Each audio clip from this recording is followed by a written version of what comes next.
Today I'm doing a sit down video on my fall bucket list, and I kind of broke out my fall bucket list into a bunch of different categories. So I want to give you an overview, deep dive, dreams, aspirations. I kind of did this for summer, but I filmed a bunch of stuff and I don't think I'm gonna release it all. Like, it kind of got too late for me to put it out there now that I'm entering October. I also included personal goals that I have, so it's a bit of a personal update of what I'm up to, what's going on, and then also an entertainment bucket list and house things, because we're recent homeowners and apparently home maintenance is like a thing you have to do. And I will share as a disclaimer, I have huge dreams and visions, and I'm just gonna have to take it down a notch, and then hopefully some of my things that I wanna add to my list I'll get done, but I'm gonna take them off the list. Okay, so for October, I want to go to an apple orchard with Mark and I wanna do a photo shoot. I believe we can do this at the same time. Mark loves to do photos. I would love to go to an apple orchard. I think these ideas will be fun together. I also would really like to go on a hike, and technically we could possibly do that in the same day. So we'll see. We go to the Wissahickon a lot for running, but we don't hike there a lot. I would be down though to also even go somewhere different. Anywho, we want to get out there and see different nature. I also am having a girls' fall party extravaganza experience, which I'm super stoked about, which I think will give me a lot of the fall vibes I'm looking for. So that's like a great kind of catch-all. Like, we're gonna paint pumpkins, we're gonna vibe out. Something else I want to do, and I'm gonna say in October, I want to go, because I think we have to do it in October, I want to go to our gym. Let me backtrack. In our gym, there's a movie theater and they play different popular movies and they release a calendar every month. So I believe in October, they will be playing spooky movies and holiday movies. And I would really like to go there and at least do one. I just think it's so cute and so fun, and it's my dream, okay? It is literally my dream.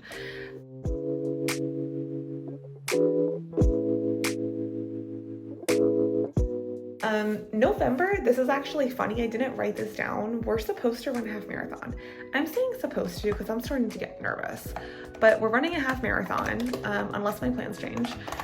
So that's a big underpinning of like my whole plan. I need to make room for half marathon training.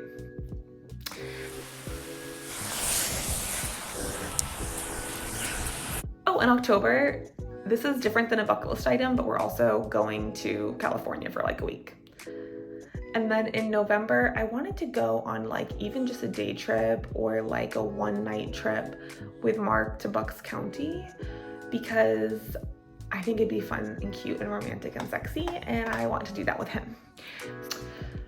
Okay, let me keep going with the anytime and ongoing tasks that I have now. So some of those include Harry Potter watch parties. We're gonna be doing this with friends, and I really like doing this. It'll be spaced out for a lot of fall, like we'll do it every few weeks. Personal goals. So this is like kind of also a status update on me and what I'm up to. One, I want to go to the doctor. So I have a doctor's appointment tomorrow, which I'm excited about. And because I don't have a PCP yet in Pennsylvania. I also need to be more consistent with taking my prenatals. I've been taking them for a year, but I've been really lax about taking them the last like 2 months because I think I got discouraged about trying, and I'm not a great pill taker, and it's a lot of pills and it's pretty expensive because I have several I'm taking, but I need to get back on that because for prenatals to really have an impact on your baby, you need to be taking them ideally a few months before conceiving. I also, as far as stress management goes, I want to be more intentional about meditating, praying, and doing other relaxation activities. You know, I consistently have to just manage anxiety, and I want to make sure I'm doing the self-care work ongoingly to just decrease my overall stress. The moment of truth, we need to figure out our budget situation, because between moving across the country, refurnishing our whole home, and buying a house, we have spent some serious cash it's been expensive. It's been expensive. Anywho, so we are trying to figure that out. We've done financial advising before, and I consider us relatively financially wise, but at the same point, it's been huge adjustments. And we also have to plan for, we just need to really like rebuild our savings too. And to be honest, we've also lived large in Philly. And I don't regret it because it's helped us acclimate and adjust. And our attitude is kind of like, let's spend the money we need to spend to kind of get a lay of the land a little bit. But now we've had a lot of fun. Now we gotta kind of like let the dust settle here and come up with a plan.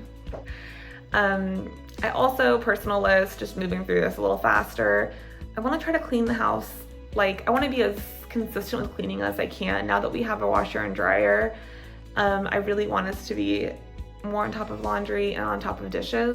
And as far as my personal goals go when it comes to exercise movement, like I mentioned, we're training for a half marathon.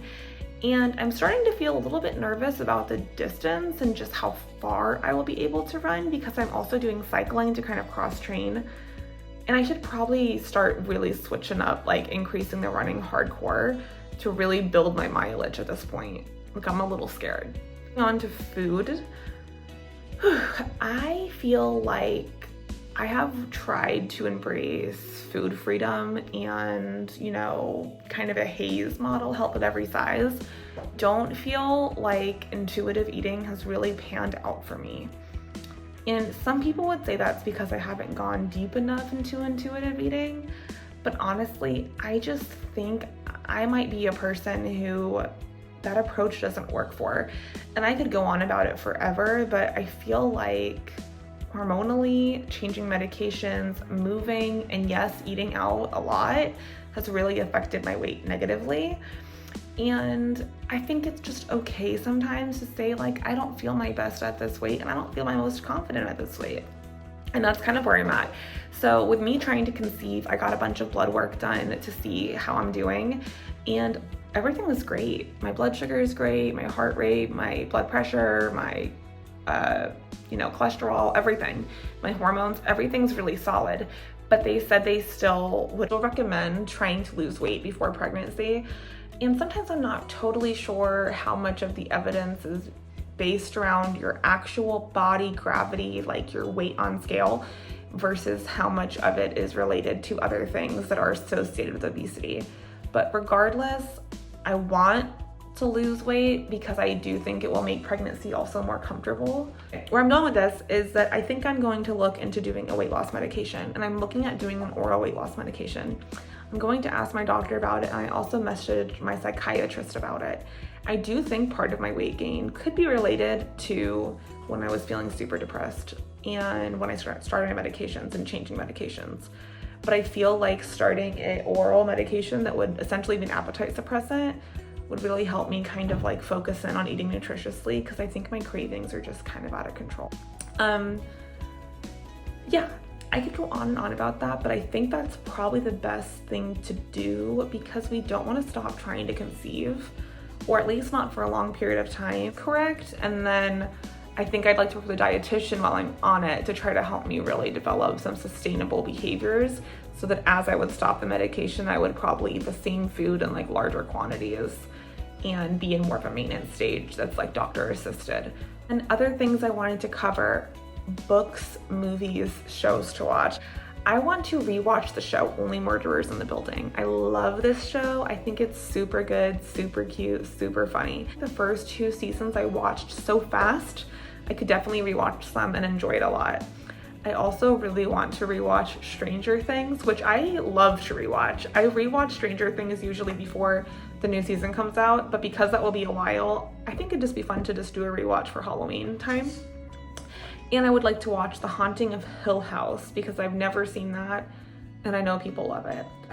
And then books, some of the books that I want to read are If We Were Villains, which I just started, maybe Jane Austen or other. And then I have some other books on Goodreads that I've marked up. So that's kind of my TBR, TBW list. Okay, all of that being said, I think my big 2 reminders to myself are like, don't overschedule yourself, Katie, and also just try to have fun. So if I, for example, realize like, you know what, I'm having a lot of fun being active, but I don't think I'm ready for the half marathon, it's okay. I think my priorities are enjoying time at home with like the social events that we're hosting and just trying to be healthy. And I think I have to kind of bring it into that. All of these things are really fun, but at the end of the day, most of them are not critical. Thank you for listening. I would love to hear, what's on your bucket list and what recommendations you have for me based on my list.